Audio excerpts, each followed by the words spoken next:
Good evening, everybody, and welcome back to another episode of the Hazmat Guys Nation Roundtable. This is a multimedia platform to bring hazmat response information and training tips from the hazmat members from around the globe. I'm Bobby Salves, and I'm here acting as the host, and I'm joined by my good friend Bob Tosh and soon Mike Banaco. I say like Ron Burgundy. So he hates that. You put the emphasis on the wrong syllable, and he goes nuts. So I just leave it like that. So what's going on, Bob? What are you doing? Oh, another day in paradise at work. Oh, that's good. Yeah. What's the weather today? It's just clear skies, and I think 74 today. All right. Yeah. We had our 3 weeks of winter, bro. We're done. It's over with. I am literally in, and I have to give these guys props. I am in Brandon, Vermont. I am finishing up a 5 or 6 day ski tour with the kids, and I went to where the hell is it? Some ski. What the hell is it called? We're just there. Jiminy Peak in Massachusetts, and I'm staying in the Lilac Inn in Brandon, Vermont. This place is the bomb. I think it's haunted because I'm looking down one of these. I'm in like a mansion, pretty much by myself. The kids are upstairs. This place has like 20-something master bedrooms, and the people that own the place are in like a cottage in the back. Nice. But somebody keeps bringing me drinks, so I'm good with it. So. Yeah, they keep bringing me drinks too. Oh wait, no, they don't. It's water. It's water tonight. Same with me. Mm-hmm. Yeah, I'm sure it is. Awesome. So, what were we talking about? We were talking about a whole bunch of good stuff tonight. No, I've just been teaching and stuff. Phil Ambrose is not able to make it today. I think he's going to try and listen in or maybe jump in later on. So, cool. Just been busy with teaching stuff and all that goes along with it. So, talk about some of that tech program stuff later on if we want to. Yeah, dude, talk it up because I don't really. You were talking about this, and I really didn't get what you're talking about. You were saying that they're trying to modify the standard so that we can do more online.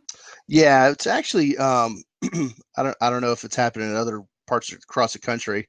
I was talking to somebody from the IFF recently, and they had heard something about it as well.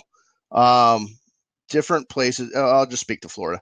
There's a movement for people to try to do 40 to 80 hours of the 160-hour technician course that we recognize here in Florida as the standard, to make 80 of that an online didactic part. Being the program manager for Valencia College's hazmat program, it had been the first I heard about it. I had a meeting actually Friday, got a little more understanding of it, and I haven't been told how they're going to do it yet because I'm looking at our program, almost every single day has some type of hands-on interactiveness between the student and the instructor. So stand by 1 second. 10-4. We're standing by. You got a visitor. Good. That worked. So at any rate, there's some people that are trying to figure out ways of doing this, and I don't necessarily think it's a great thing. I don't think it's a bad thing. I think it needs to be an investigative thing. We need to look at it a little bit more to see what actually can or cannot be put in that position. As I tell the students, the Hazmat 160 program is the minimum standards, the academy basically of hazmat, and there's a lot of other things that go on past that. It'd be the same as taking some recruit from the fire academy and having them do 90% of the stuff online and expect them to pass the test and then go into a fire and pull somebody out and all the stuff. So we recently just had this exact same conversation in my hometown where I'm an instructor, is Nassau County, and we have they want to do an operations level class. So I'm going to say like maybe a 24 to 48 hour class that they wanted to do on an online basis. And Suffolk County, our sister county right next to us, was doing this. And they did this where it was kind of like an interactive. IFSTA actually has this prepackaged online, Right. and they bought it. And the guys in our place was like, they're gonna put us out of business. They're gonna take away the spots for us as instructors. The students are still gonna get the good content, but we're gonna be losing out as sessions and whatever. Right. But when it turned out to be, we're gonna get just as much as we were. Yeah. But now we're starting to see it, that we can realize this later on with the same content in a greater reach over the entire clock. Right. Where now these Gen Y kids can do, I want to do hazmat ops at 3:30 in the morning. I don't care. Do what you want. But it's definitely a different change for us as instructors to change our MO. Right. To pull this off. You know? And I'm not 100% opposed to it. I just think that it's moving so fast, and I don't really think that while some have said, well, we figured it out, and there's been a pilot program here and there. I don't know if those people have gone back and retested those people in their pilot program to see what they remember. My fear is that we're going to have people. We're going to spend most of the hands-on time that we have, which will be very little now, re-educating from the things that were missed or maybe not understood online. And it's funny because I've talked to very good friends of mine that are involved with 472 and other things, and they've all told me the same thing, that they don't think this is a great thing or what have you. But then I also hear the flip side of that from them is it's inevitable, and if it's inevitable, I get it, but we've got to have some kind of, we do 160 hours to be a tech program. California does 6 weeks. Somebody else, what'd you say? You guys do 200 and something? Yeah, we 80, 160, 240 just to be getting a suit. Yeah. See, so what I would like to see is a more standardized national system that then once you've got that knocked into place, then let's go to do all this other stuff. Let's get everybody on the same page first before we try to reinvent the wheel, and muck it up even worse. I think it's a great idea. So, but we should trailblaze this whole idea. I'm right behind you. All right. Thanks, brother. So anyway, that's what's happening here. And there's the State Fire College is doing in Ocala is doing a 80-hour online, and then the second 80 hours is didactic. We have Valencia. We're still in the talks. Where it's going to go, I'm not really sure, but we'll see. Again, I'm not 100% opposed, but I just want to. I don't want anybody ever say that their training let them down. It's plain and simple. Very simple. It's very simple and safe. I love it. So anyway, well, we were talking about earlier some foam operations, huh? Foam. Let's talk about some foam. I went and dived deep. I have a lot of stuff on foam, and I am like a technical kind of guy, so I like to look at the numbers. But sometimes this stuff gets too deep, and that's why I need you to pull me out of the rabbit hole that I go into. Awesome. But so like. All right, so we're going to play this. Let's play this like this. You're the boss. You're a lieutenant. You're an officer. I'm a fireman. Now, correct me if I'm wrong, just on the general premise of the whole foam operation is that some of these, at least guys I work with, they're like, well, I'm a fireman. And I think that generation is going at the pasture. I think they're retiring themselves out of the system. I think they're going out to the grass and they're gone. But the problem is that if you think that it is acceptable nowadays to be, I'm just a fireman. I don't do EMS. I don't do hazmat. I don't do foam. You're done. You've worked your way out of the system because today's fireman better be good at everything. Right. Well, you're gonna work yourself right out of a job. Oh, absolutely. You know, so like I'm in one of those last strongholds of probably the nation where we have firemen, and that's it. Like there are no firemen that are paramedics. We don't have firemen that are also hazmat techs. We don't have anything. Right. You're a fireman, that's it. Right. You gotta Nah, run? not me. Oh, I was gonna leave. You could bring it with you. Bring a laptop and put it in front of the rig with it shaking. Might get in trouble for that one. But anyway, so like we have to be very dynamic in our whole endeavor, right, to promote and make ourselves continue in our what we're doing here. We have to be, as bosses, very dynamic to what's coming up. As a manager that you are, as a fireman, I have to be very dynamic in the way I train, because you can call all the rows that you want. If I don't put my oar in the water, we're not rowing. Right. We're not going nowhere. Right. Right.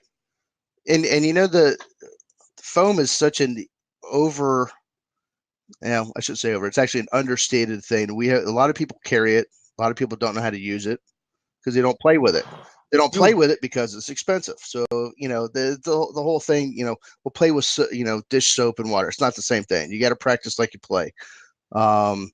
We had, you know, the little picture I sent you earlier. It's this little, you know, not promoting any one thing, but this thing called a Pro Pack. It's a 2.5 gallon, 2.5 gallon bucket, if you will, with you could put whatever foam it is, type Class A or Class B foam. It's got 3 different little nozzles in it. And let me tell you, we put out when I was still on the engine downtown, we put out a tractor trailer cab that was fully involved with this thing. 2.5 gallons of foam. Now, of course, we had a charged hose line standing by, but this 2.5 gallons puts out a lot of foam when you have the right application, you know what you're doing with it, and you know how to apply it. We use Universal Gold, which is kind of thick, real viscous kind of foam. It's a little more expensive, but it's used on a lot more variety of stuff. And, you know, like today, that little gazebo looking thing that we had burning, there was a whole bunch of underbrush underneath it. And that was a great way one of the nozzles is a penetrating nozzle. So you soak it all out, digs up the mulch and whatnot. There's a medium expansion nozzle, great for car fires, especially when you get into, you have some magnesium engine components or what have you. You know, it's just, and even on an extrication, you know, I don't know if you guys pull protective line when you have an extrication, but we do, and some of us have started, or some of the engine companies rather, have started getting into having the Pro Pack ready, because if you have that release of the flammable liquid for whatever reason, it's right there ready to go. Right. The Pro Pack is great. Yeah, you know, it's a nice small appliance that you can do a lot with. Yeah. You know, I mean, there's a ton of stuff you can do with it. But, you know, like all right, so you can't, why would you use foam in an open air? Well, let me say that. You would use foam in the open air, right? It's not in the closed that you can. But you can use carbon dioxide. You can use halon. You can use some type of agent that would exclude oxygen. Right. But in an open air, you really can't do it. Right? Yeah. So, as far as so, I mean, that's where like foam really shines, is like in the outside, where we have an outdoor where we can't exclude oxygen easily. Right. Right. To break this down to the really basics, you know, so let's just go down the characteristics of foam. All right. So in order to have effective foam coverage, you need to have you need to know the time. Right. Right. So you need to know about the obstacles and the wreckage. You need to know about the heat, the burn back resistance of it. So we have multitudes of different foams here, but we're going to go through those too. Is it fuel resistant? You need to know about the vapor suppression characteristics. So is it like vapor tight, or is it have a good burn back or risk of reignition? Right. And what's alcohol tolerance? This is one of the big ones. And this really comes down to that whole polarity thing with it. Is it non-polar or is it polar? Yeah, and it's. Do you agree? Oh, absolutely, and it's funny because it's funny in a sad kind of way that people actually confuse some of the alcohol-resistant foams, and I don't understand how, with wet water. I mean, wet water is nothing more than stuff you're going to use for brush fires. It's Class A foam. Exactly. And all Class A foam is the only difference between Class A foam and any other foam. Well, I don't want to oversimplify this, but Class A foam is special because it is a surfactant. Mm-hmm. So it's basically like a soap where it will change the characteristics of the surface of water, and it will increase the amount that it can get inside the wood. Right. So it not only cools rapidly, but it also gets inside the wood and cools it from the inside out. If I could say that, I don't know. I don't want to oversimplify it. Yeah, no, that makes sense. So I mean, that's really cool stuff. Right, and that's what we have on our brush trucks. Believe it or not, we do have some brush trucks, and that's what they use a lot of that for. We don't carry that on the engine. We carry the universal gold in that. And matter of fact, this came up for discussion years ago.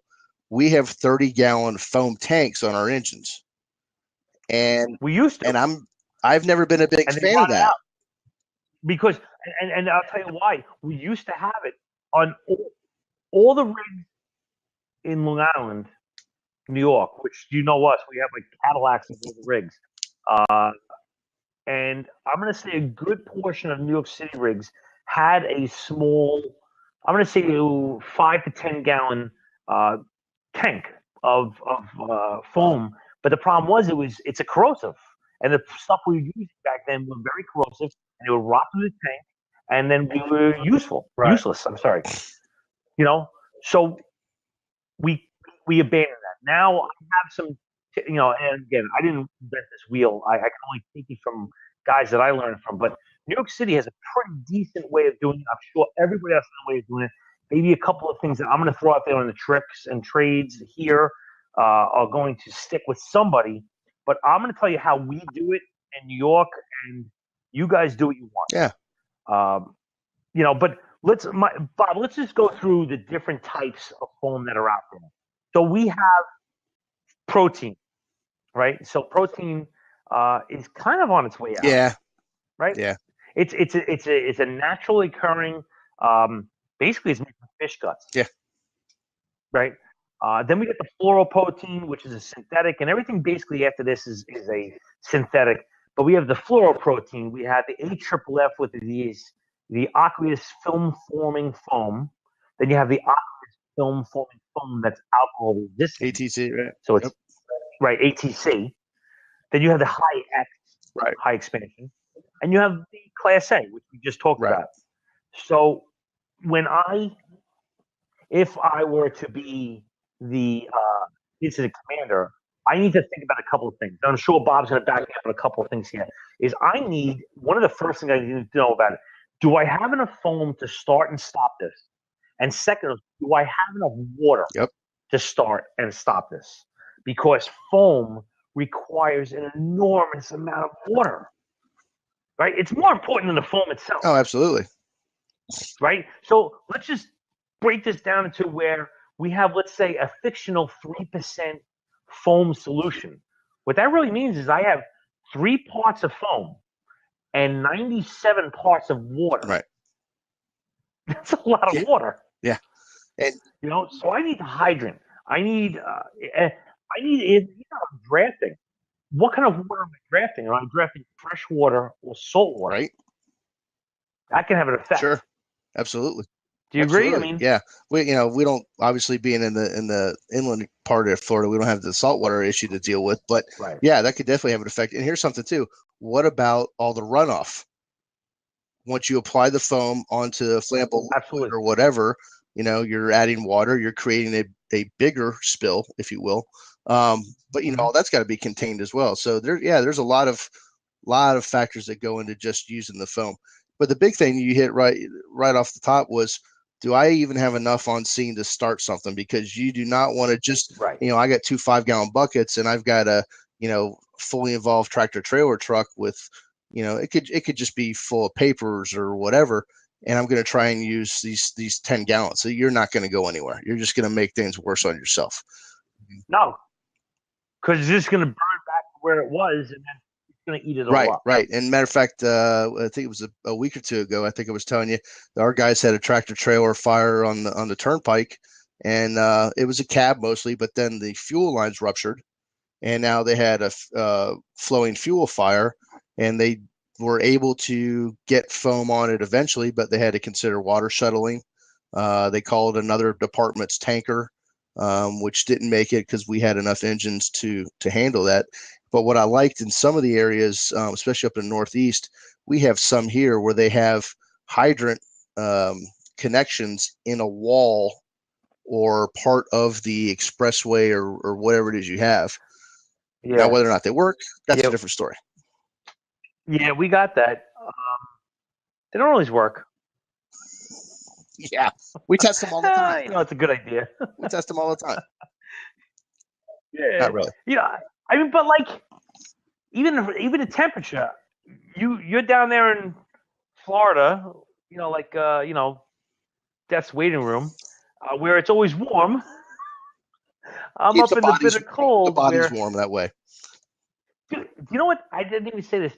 The other day, I woke up to ski. It was minus 18 Fahrenheit before the wind chill. I'm sorry, did you say minus? Minus 1.8. I'm out. And then I went out and skied. It was minus 37 on the slope. Yeah, no thanks. And it was nice. Anywho. So temperature is definitely going to be a big deal because remember that this foam is basically water. It's 97-3 in this fictional foam that we're making up here. So when we blow one bubble for a kid and we see that water kind of flow down to the bottom and it drips off the bottom of it, the reason why the bubble blows is because the top got so thin. Right. Because the water was slowing down to the bottom. Well, that's exactly what happens to foam. All right. So eventually, foam is going to be moving down and blowing up. It's going to break. But freezing screws us up royally. Oh, I bet. Right? So, I mean, like Bob says, we need to have enough foam, and most of the foams, and we're not promoting any specific type, but there's newer foams out there that do what the older stuff between 3 and 6% did at 1%. Right. I'll mention one out there, Universal Gold. I think it's made by Ansel. I think so. Yeah, and that's what we use. It's synth. It's a synthetic thing, but you use it at 1%. Now that means you're getting 3%, 3 times the foam out of one jug. Yeah. For this, but it's a lot more expensive. It is expensive. It's probably three times more expensive. I don't buy it, so I have no. I don't do the purchase orders. I have no idea, but I know it's expensive. And we have a link because they're paying us. I don't know. I'm trying to set up. And also another thing is, do we have an aerator? Now, some of these foams that we have don't require, like AFFF, we put in a water can. Right. Does not require an aerator. We can just blow this thing onto a fire and it works just as effective as the other. But some of them require some type of aeration where like the proteins require low expansion, where you get the high X requires between like 200 and 1,000 times the aeration to get it going. Right. So that's another thing. As an incident commander, that's what I'm thinking about. Yeah, and with not only do you got to make sure you have the right nozzle, you got to make sure the right nozzle marries up with the right GPM of what you're flowing. Because if you don't have that combination, you're not going to get a good product coming out in the first place. So we get this a lot of time where the chauffeur is in a lower height than the operator. Mm-hmm. And the chauffeur fails to recognize that and say, I got to add X amount of per pound to compensate for that. And they get the incorrect GPMs at the tip. Right. Yeah, and there's or vice versa. Sure. And there's some, depending on what it is you use, where if you're gonna, let's just say the bucket scenario, for instance, that some people will put the pickup tube in the bucket, throttle it up to whatever PSI it says it's supposed to be, and hoping to get that Venturi effect when in actuality, you need to throttle up, then drop it in to get that quick Venturi effect to get it going. So, Exactly. and all the times that we've had, it's funny when you have a foam incident and there's something wrong, you could almost guarantee you're going to have foam training within the next couple months after that. And it's just because we don't play with it enough, and you've got to practice like you're going to play.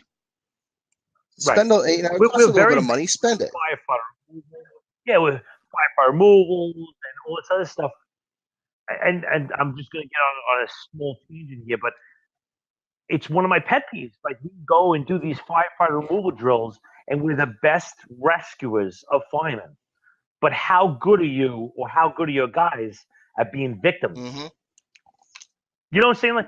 Like when I went through my academy, they said, listen, sometimes you're going to go in and find a guy, and you're going to pull him out this way. And then one guy says, when they're coming in to get you, this is what you're going to do. You're going to take your waist belt off, you're going to put it through your legs, and you're going to package yourself up. You're going to lay yourself flat on the door, on the floor, and get wide. I was like, God, I never really thought about it this way. Right. Foam is the same thing. Yep. You know, you were saying that cost is too big of a deal. What we do is we take a 55-gallon Rubbermaid garbage can, and we use Palmolive. We squirt whatever the hell it is, 10 ounces of Palmolive, fill it with water, and that's foam. When you aerate that, it comes out like luscious, thick foam. I call that white powder outside your door right now. It is. It's so cold. Yeah, you can do that. Absolutely. Yeah, you know what I mean? And it washes out easily. You know, let's just do this. Because I was doing the math before.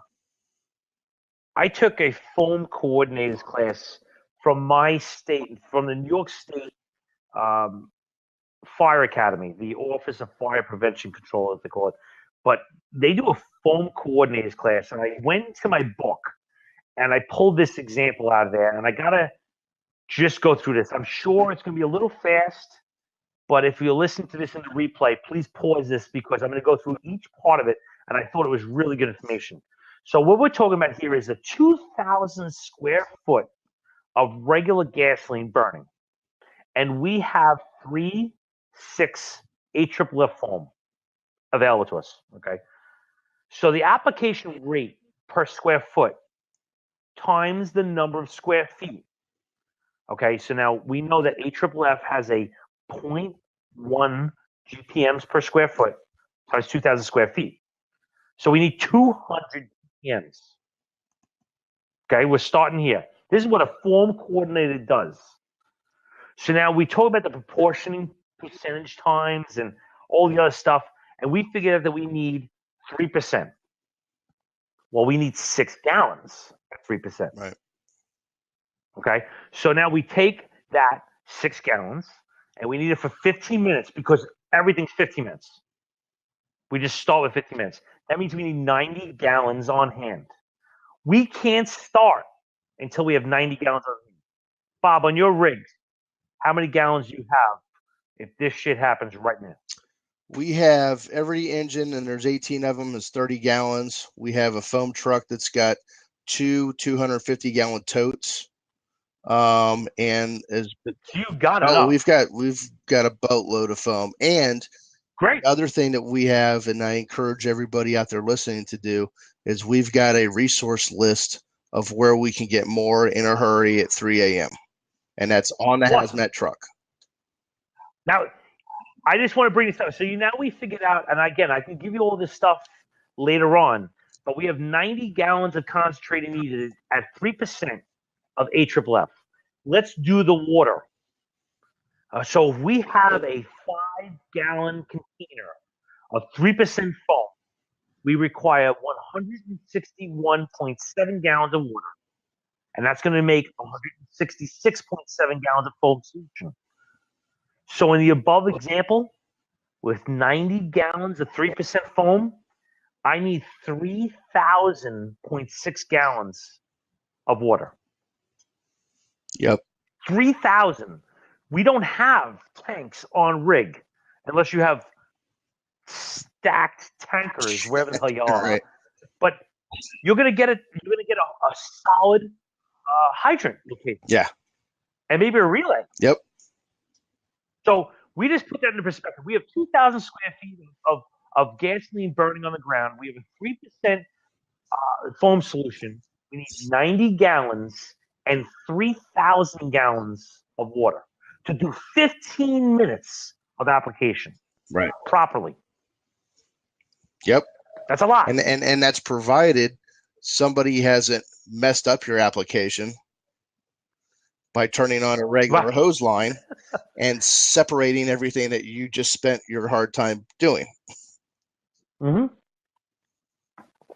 Yeah. So, you know, and that's also assuming that they do it right. Yeah.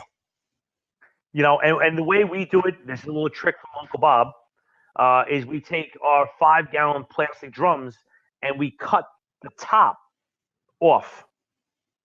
And then when we put the eductor into it, we just dump the next one right into the next one. So that way, if you pull the eductor out and you put it into the next one, you lose that prime. Right. Exactly. Don't do that. Exactly. Yep. Yeah, we do something similar. And exactly, you know, like I said, it's good to have a plan. We talked a little bit about this not too long ago with these tanker fires with the MC306s and whatever. You know, a lot of people call crash trucks. You know, that's a whole different type of foam system and everything that they have. And you know, I don't think we need to get in that whole discussion right now, whether a crash truck is good for that kind of stuff. But what you do need to keep in mind is have the right foam for the right job. Yeah. Make sure you're using the right stuff.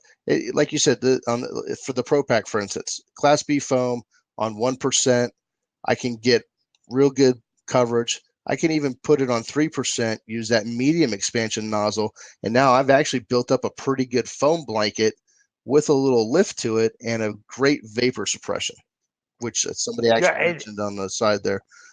But yeah, and you know what? Another thing is the method. Yep. How do you get that foam blanket on there? So there's basically 3 different operations that we do. We do a roll on, a bank down, and a rain down. Right. So the roll on is where you shoot it at the ground and it kind of rolls out as we go on. The bank down is where we use something, let's say a tanker truck, and we hit it against it and it rolls down the side. Right. The rain down is where we just kind of lob it and we just let it rain down like the money. Yeah, we had years ago, on Thanksgiving, we had a paper recycling plant catch fire, and I had a chief come up and he said, "All right, we're going to make it rain." And we were all looking at him like, what the hell was this guy talking about? It's make it rain? Oh, we got Moses standing next to us or something? What's happening here? And, you know, then we looked behind him and saw the foam that was coming up, and we were making it rain with foam in there and getting into those tight, you know, paper bundles that were 30 feet high, you know, for the next couple hours. Right. Yeah. And you know, guys just don't know how to work. I'm not going to say guys don't know how to, because it infers that we don't know what our job is. But the problem is, like we said, we have so many things. We're a jack of all trades and master of none now. Right. And foam usually has its end of the stick. So our eductor and foam tip usually gets the short end of the stick because, oh, well, it's just another engine operation. What's the big deal? It's a big deal. Because you can look like a real jerk and make your company look like a jerk, or a department look like a real jerk if you don't do this right. Right. You know, we need to know that we need, again, depending on your department, 200 pounds at the eductor. Right. You need to know what percentages you need for your foam. How far your eductor is from the with your hose, your nozzle from the Right. adapter.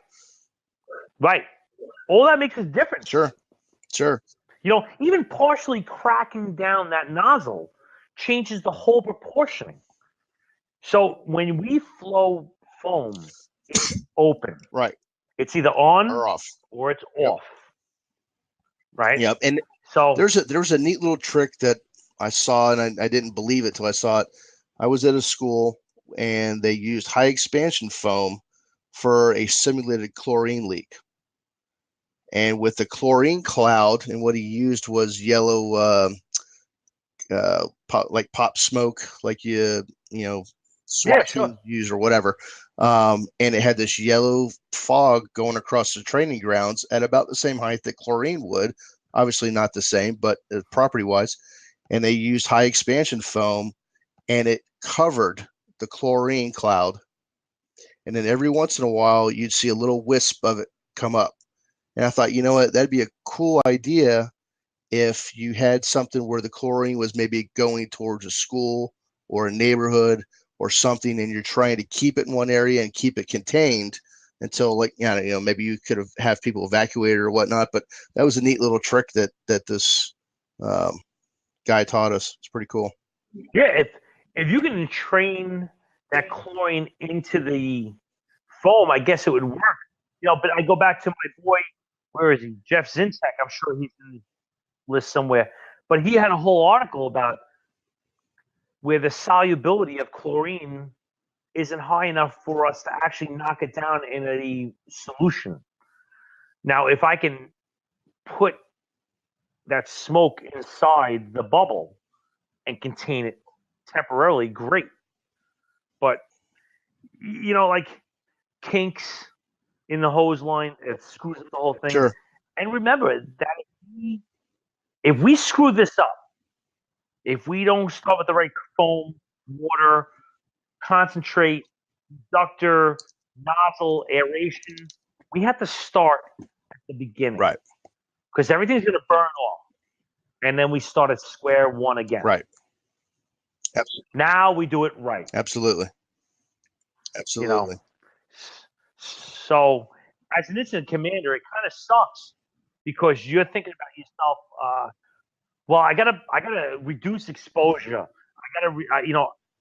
can't be sitting here with my thumb in my hand watching this thing get exponentially worse, where I could put a little foam on here and knock it back. Right. Now, again, I'm going to probably get myself in trouble here, but, we go to car fire, and I'm sure everybody that's in the room or that's listening to this gone to a car fire where we've had those magnesium fires in the crossbar. And that brilliant flash of light, do we pull out the Class D extinguishers and put it out? No, we just hit it with copious amounts of water, and it reduces the temperature so much that it puts it out. Right? I mean, we've done it. We've all done this. So, are we not doing this properly? No, I think we're doing it properly. For the situation at hand, we did it with what we had, with what was needed. Right. So, in let's say an MC 406 or 331 that's leaking out some type of solution or gas, that we say we're going to be able to pull off 90% of this operation with foam, and then we're just going to wing it with a little bit of water to knock out the rest of the heat pull out or exclusionary operation, then do it. Right. And I might be wrong. I mean, listen, I might be holy nuts, but I don't see it wrong. No. And the magnesium was a good point. I had a rookie once forgot to put his hood on and walked up there and hit it, and it blew back on him. And, he always wore his hood after that. But we, after the copious amounts of water, like you said, he's got one eye. Yes, but got no eyebrows, but he's good. He needed a little trim there for the brow clops thing he had going on anyway.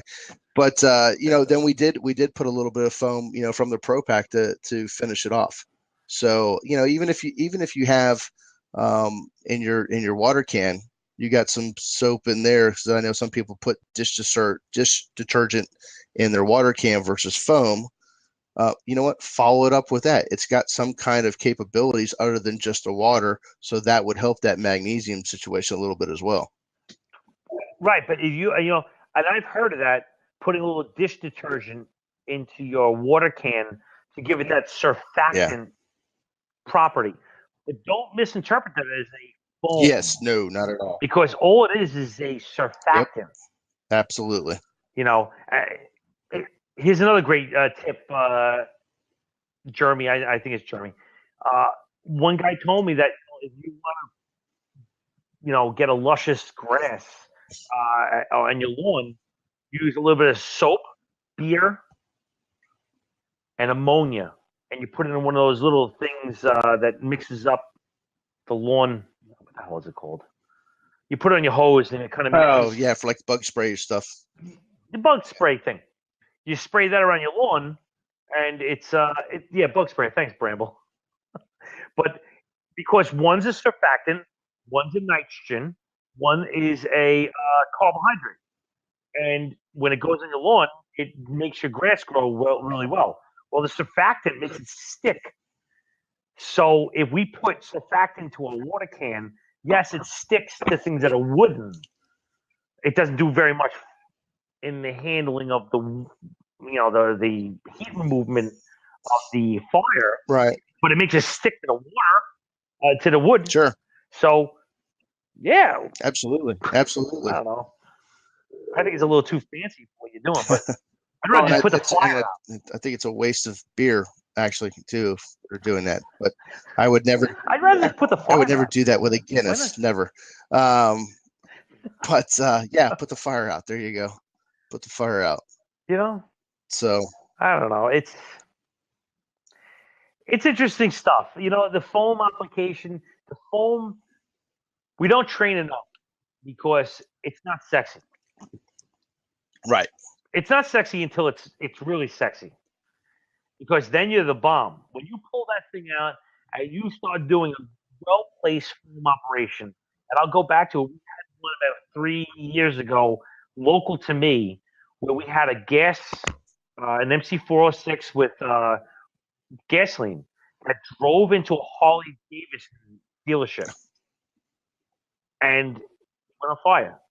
And I just strolled down there. I was from my volunteer fire department as a hazmat specialist from FDNY, and I go down to lend my specialist level to a friend of mine.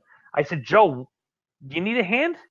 And he goes, it's gonna blevy. I said, look at the thing. It's torn open. It's gonna blevy. I said, you're out of your mind, man. You just don't know. And the guys that were the experts were like, yeah, it's gonna blevy. We gotta get everybody back. I was like, are you guys idiots? There's an open container here. There's no possibility of a blevy. Right. Just because you have a flammable liquid and a container doesn't mean you're going to have a blevy if the blevy is open. If right. Right. And all right.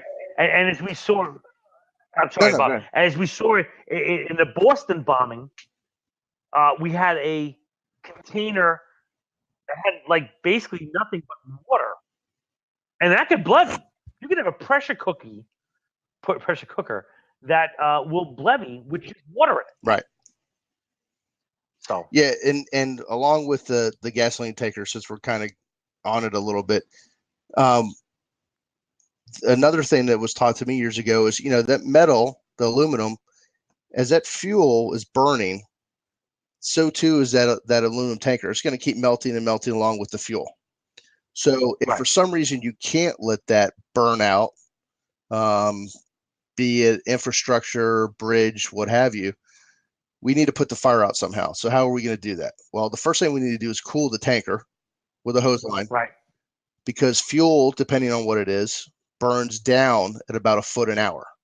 So if I can create a void space between the burning fuel and the top of that tanker, I could then change my fog lines to foam lines, lob the foam in there. Now we've smothered it out. And then the other trick that was shown me is 2 or 3 pieces, probably about 12 foot long, conduit with a 90-degree elbow, and a dry chem shot up the end of it at the same time. And the combination between that and the foam, your fire's out. You still have to keep the fog lines on the tanker because that fuel is still very, very hot and could reignite if there was separation of the foam. And then you're good to go. So right. So we want to do that back down. Right. Where we're going to be let that foam go down the surface, cool the tank, because remember the liquid is going to suck an awful amount of heat in, but the vapor space does not, and that is our problem. Right. We need to keep that cool. Yep. Or else we're going to be having a problem. Right. Not a blevy. I don't know. Not a blevy. No blevy. no blevy. Well, possibly. Anywho.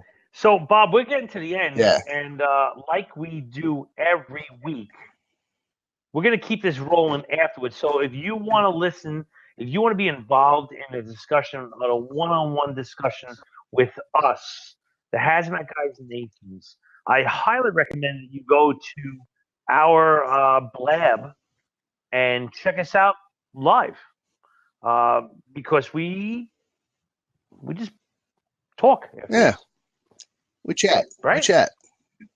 We chat.